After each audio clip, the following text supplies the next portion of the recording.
Thunderline. Chapter 1, Part 1. Arrival into Fire. The investigation begins. The walls start tightening. Chapter 1. The Crash. The desert held its breath. For a full 2 seconds, nothing moved across the miles of scorched earth surrounding Falcon Air Base. No wind. No bird. No sound except the faint metallic hum that lived inside every radio tower on this land. A hum the pilots joked about. A hum the maintainers ignored. A hum that sometimes rose an octave for no reason. Tonight, it rose.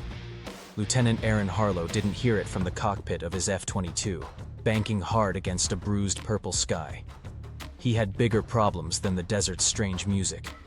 His jet was pulling to the left, violently, as if grabbed by an unseen hand. His breathing sharpened.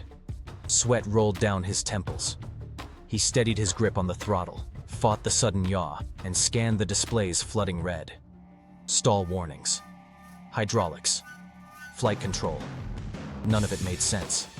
He'd flown enough hours to recognize system failure. This wasn't failure. It was force. An external drag tethering the aircraft like a hook in its side. Control, this is Hawk 6. I'm experiencing... He paused. The radio hissed. Interference spread across the channel like static frost. The sound deepened. It wasn't normal static. It had a shape. A pulse. Something like a beat. Something like a voice swallowed inside a machine. Hawk 6, repeat, the tower called. Aaron tried again. Control, The static grew louder, thick enough that he felt it in his teeth. 3,000 feet below, Sergeant Talia Cruz looked up from the hangar floor, wrench frozen in her hand. She heard it too. The hum. The shift in pressure. The moment before the desert decided to speak. She had been on bases her whole life. She knew aircraft vibration, radio bleed, the throat of a jet engine. She had never heard this. Talia stepped out into the open, squinting against the dying sun. The jet streaked across the sky like a blade running out of light. Inside the cockpit, Aaron fought physics. The jet shouldn't have been able to yaw that way at that speed. His training took over. He cut power, trimmed counter, stabilized the right wing, and forced the aircraft into an impossible correction. A maneuver instructors called unreachable. But tonight, he reached it. For one pure moment, the jet leveled. That was when the second force hit. His instruments died at once, plunging the cockpit into a dim red glow. Every alarm blared. The canopy shuddered. The left wing dipped.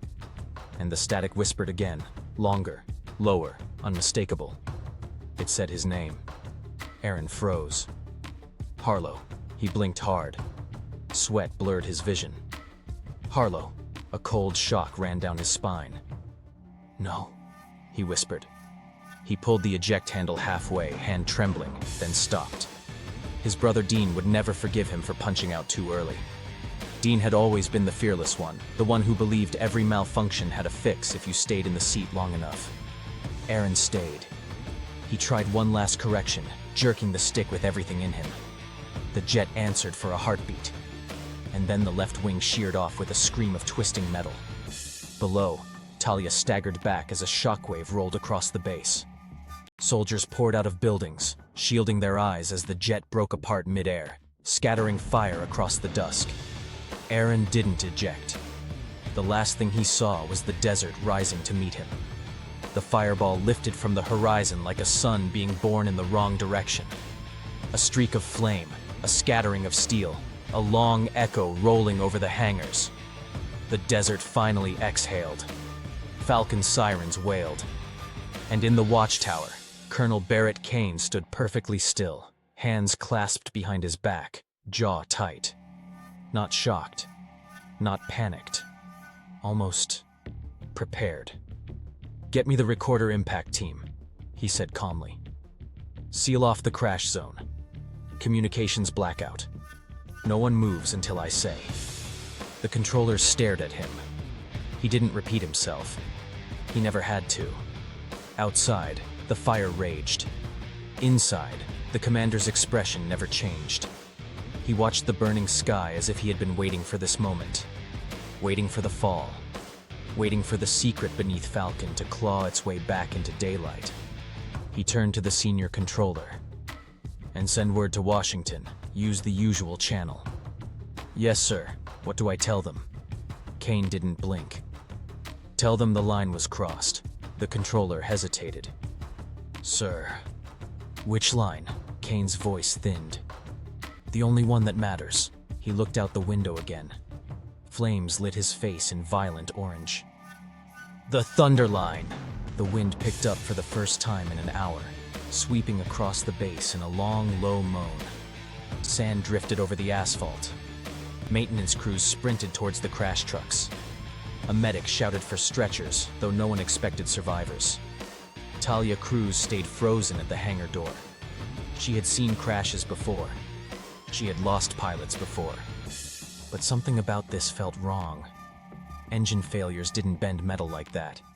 Systems didn't die all at once. And static didn't whisper names. She grabbed her radio.